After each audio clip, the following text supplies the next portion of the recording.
Hello everybody, welcome to Crafty Soup. My name is Misty. Today I'm here as part of the creative team over at ScrapHappy.org, and I just want to let you know that I get paid for my work over there, but posting YouTube videos is not part of that. We are talking about scrap lifting cards to create our layouts today, so let's dive into this topic. If you've been here for a while, you probably know that I'm a card maker as well as a scrapbooker, although I mostly share Scrapbook Layout since that is the feedback that I've gotten, is that a lot of you prefer that, and that's totally fine. I'm happy to offer what you guys are interested in. So I say that because I have cards lying around. I could go and pull a card that I made myself, but if you're not a card maker, you probably don't have cards lying around. So you can use pre-designed cards, which this one is. It was part of an event I did, and we got the products as well as the classes as all of a part of the event. So I'm going to take a few ideas from this card. Now, if you don't have cards lying around, feel free to use the internet, use, the greeting card aisle at a store, whatever it is that you could source for a card to give your inspiration. And I am going to use this card for framing. So I have my photos here from New Year's of this past year. And instead of framing flowers, I'm going to use flowers to frame my photos and frames too. So I pulled out my Counterfit Kit, and I will leave you links up to everything that I mentioned, including products and groups, so that if you're interested in anything, it will be down below. And if I've forgotten a link, let me know and I will give you that info. So I do, like I said, I do have the products that were part of that online event, and I'm going to go ahead and use those, but feel free to use any frames or florals that you might have as part of your stash. So I went ahead and cut the first run of this print out of this light foliage paper. Now, you might not think of flowers as being a New Year's embellishment, but I'm going to combine this black and white foliage with blue flowers to lend into that wintry feel. And I think it's going to work just fine. So with this first die cut pass done, you'll notice that this particular die comes in multiple pieces. This is the outer frame, and then it has two inner pieces to this, which I'm going to put to use a little bit later. So there is the main frame, and my goal was to use 4 of these frames for my photos, but you'll see later how that didn't work out, and I'll tell you how I fixed it. So here I am explaining that I wanted to cut out 4 of these, but when I was working with this first frame, I realized it was cutting off my daughter's head in this group photo. And I'm like, I can't have my daughter's head cut off in our group photo for my scrapbook. So here's how I'm going to fix that. I am going to cut this frame apart and expand it.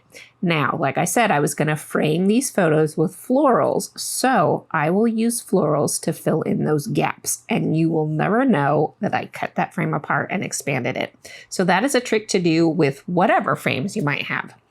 Now, you just saw me use that little inner oval to judge a size of another photo, and that was too small for the other photos all around in dimension. So I couldn't use this easy adjustment to expand, but using the bigger frame was too big. And yet I could use that adjustment technique to contract this frame a little bit smaller. So I'm just going to overlap the ends and make this frame smaller. Same frame stretched wide or shrunk down. It's a great technique. I hope you can put that to use in your scrapbooking.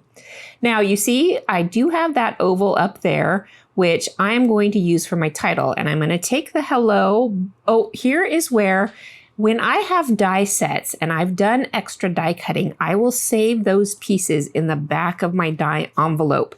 And this so happened to work out great. I was planning on cutting these flowers out of blue anyway. And here they were already pre-assembled in blue for me. So I'm just going to use what is already in that envelope for this layout, even though it wasn't the particular pattern of paper I wanted.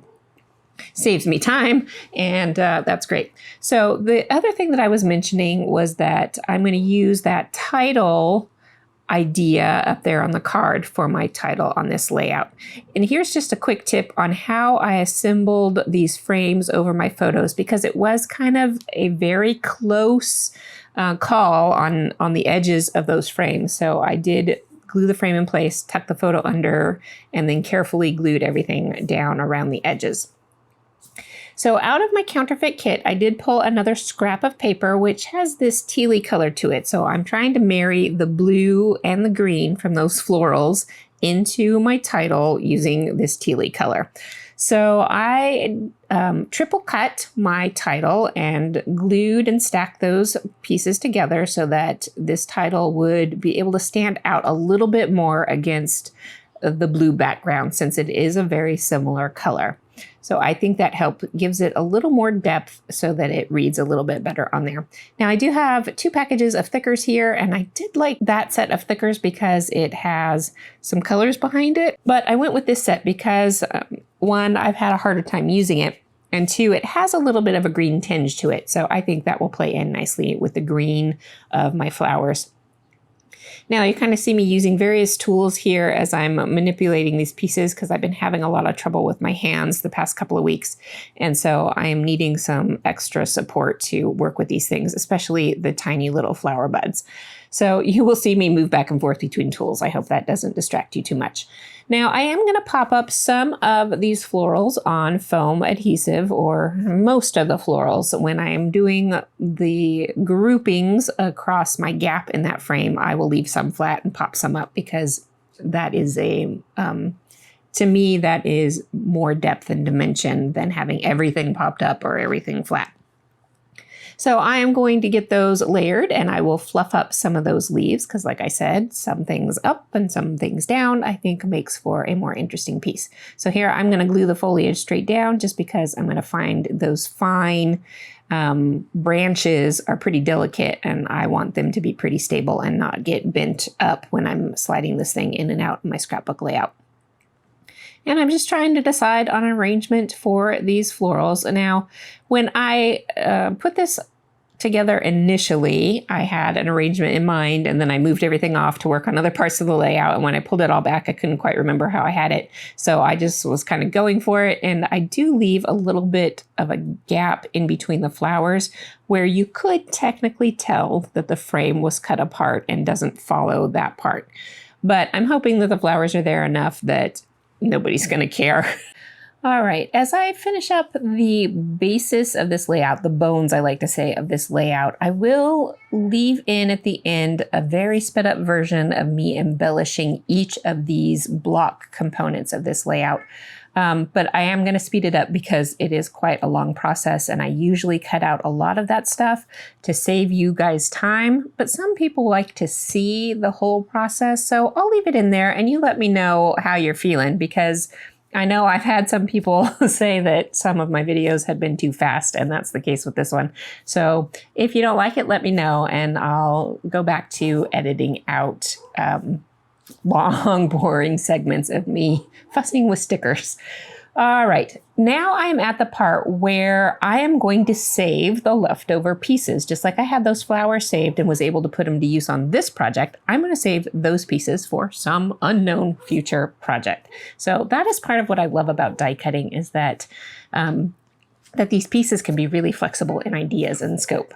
So at any rate, that is our look at turning a card into a layout. And here is where I zhuzh it up to be more layout-like.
So that will bring us to the end of this project. I'll leave you with a few close-up pictures of how this all came together, including some of my journaling. I hope you enjoyed this project and you got some ideas about future layouts for you. I will be back, I believe, let's see, Friday with a mixed media layout, and then Sunday I'm joining in a new group for their hop, which is all about organization. I hope you'll come back for those videos, and until then, have an artful day.